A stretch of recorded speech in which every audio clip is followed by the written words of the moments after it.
मौसम बड़ा बेईमान है, बड़ा बेईमान है।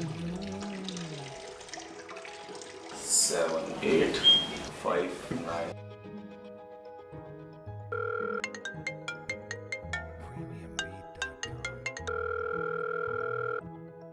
हेलो।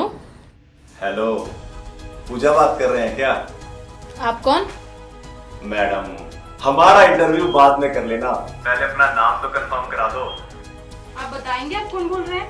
मैडम, सवाल के आगे सवाल मत कीजिए। ये बताइए कि पूजा ही बात कर रहे हैं ना? बड़े बदतमीज इंसान हैं आप बताएंगे आप कौन बोल रहे हैं? लगभग ऐसे ही परेशान हो जाती होंगी ना आप, और आप जैसी न जाने कितनी ही लड़कियां। दरअसल आपके किसी शुभ चिंतक ने आपका नंबर पब्लिक टॉयलेट में लिखा हुआ था। अब या तो आप अपना ये नंबर बदल लीजिए या ऐसी कॉल्स के लिए तैयार रहिए। फिलहाल आपका नंबर यहाँ से मिटा दिया है। अपना ख्याल रखिएगा।